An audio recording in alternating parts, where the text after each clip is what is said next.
So कहिलेकाहीँ चट्टो लाएर म चाहिँ दिउँसोको दिउँसोको 1 बजीतिर यसलाई मर्निङ वाक भन्ने कि अब इभिनिङ वाक भन्ने कि आफू चाहिँ त्यही बेला उठिन्छ होइन। अब त्यस पछाडि एकछिन हिँड्नु पऱ्यो क्या घाममा चाहिँ। सो एकदम घाममा चाहिँ हिँडेपछि अलिकति दुब्लाइन्छ भन्ने कुरा छ कि है। अब मोड आएर यहाँ मन लागिसक्यो झन् सक्क पारेर हिँडिरहेको छु म।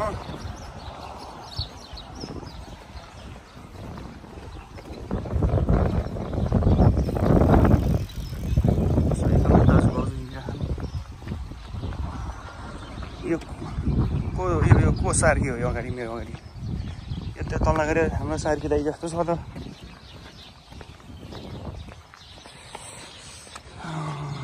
हाम्रो गाउँमा चाहिँ हामी बस्ने गाउँ यही हो। गाउँ घरहरू टक्कै पारेर हिँड्नुपर्छ।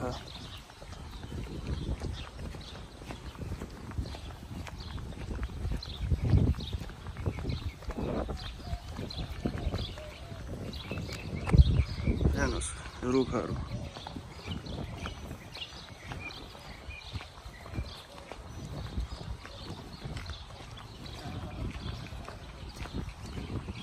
साइकल यात्रीहरू पर आउँदैछन्।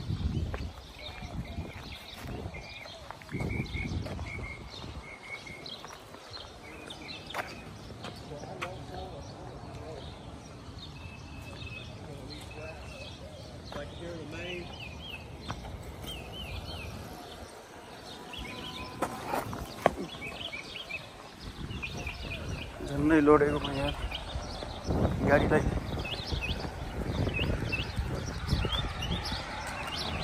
आज चाहिँ एकदम मौसम राम्रो छ बिहान बिहान हिँड्नलाई। अलिअलि आकाशमा बादल पनि गरिरहेछ अनि टक्कै पारे अनि हिँड्नलाई चाहिँ एकदम राम्रो छ, आनन्द आइरहेछ। हेर न हिँडाइ यो अगाडि हिँडेको हिँडाइकै हिँडाइ यस्तरी कहिले हुन्छ त जिन्दगी चल्छ त छेत्तरीका।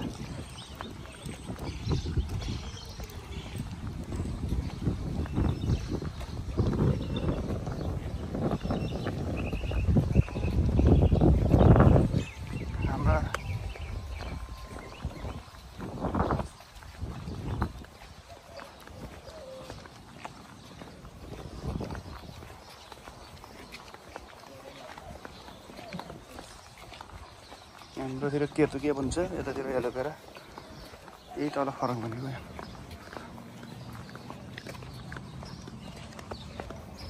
ल साथीहरू अब फेरि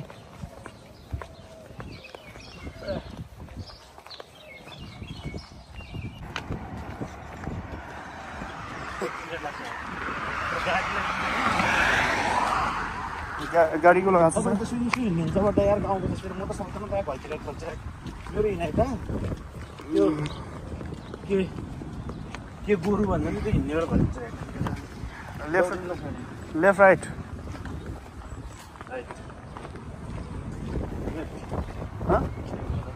यता लेफ्ट हो त राइट हो कि रहेछ?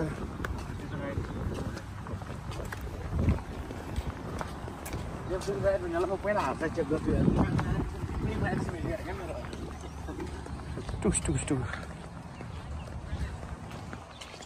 हेर्नुहोस् है अगाडि अब हामीलाई चाहिँ के भेटिन्छ त, हामी के खोज्न आइरहेछौँ तपाईँहरूले अब देखाउँछौँ के अरे।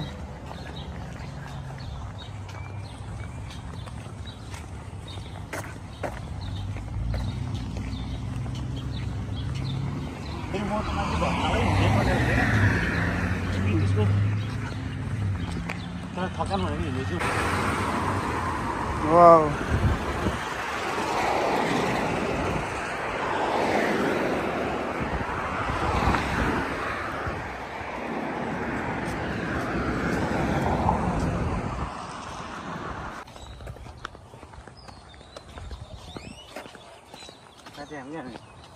अब हामी आइपुग्यौँ लगभग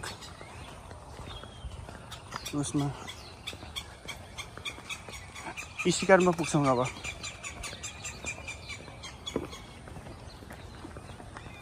माथिबाट तेर्सिनुपर्छ।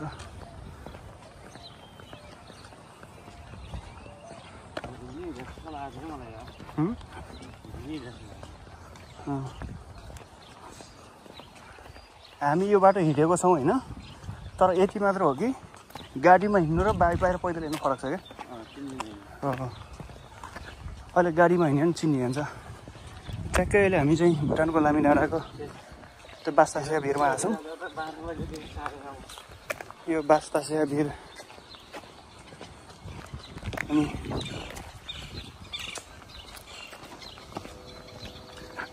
त्यो हो त्यहीमा आइपुग्यो।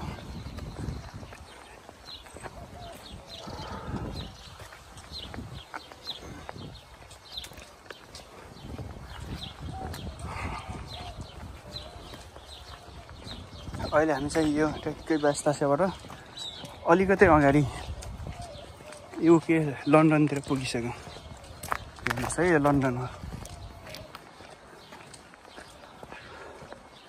अब चाहिँ हामी युकेबाट ठ्याक्कै फेरि अगाडि धजान नै पुग्दैछौँ।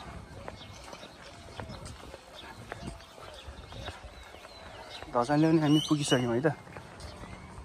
अब तपाईँको हामी ठ्याक्कै लगाएर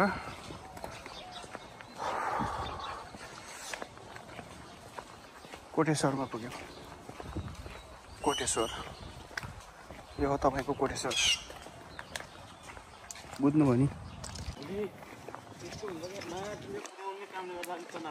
हाम्रो चाहिँ अब बस्ती चाहिँ एकदम राम्रो छ है। एकदम घरहरू टक्क परेको घरहरू छ। सानो सानो तलाहरू हेर्नुहोस्। खजुर हो कि के हो यो, के को रुख हो थाहा भएन। हाम्रोतिर भयो सबैले लात्ताले हानेर हालिदिन सक्थ्यो होला यसमा।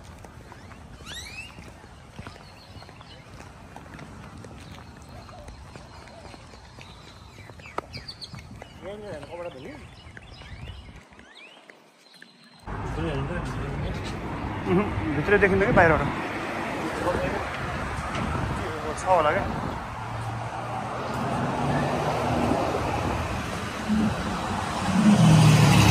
हाम्रो यहाँको बस्तीको घरहरूमा देखाउनेछु हजुरहरूलाई।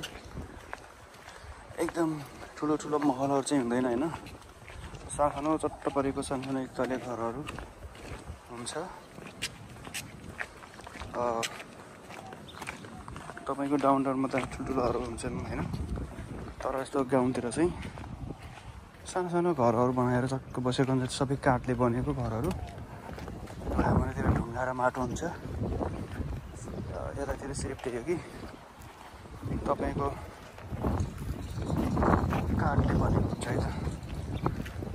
अनि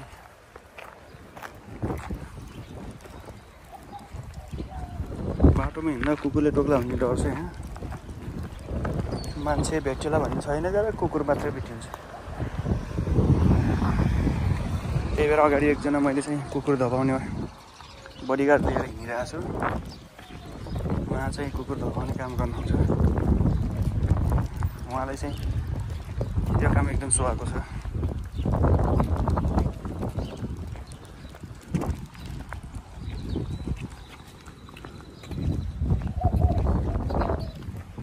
हेर्नुहोस् है, रुखका छहारीहरूमा बसेर बिरती लगाउँदै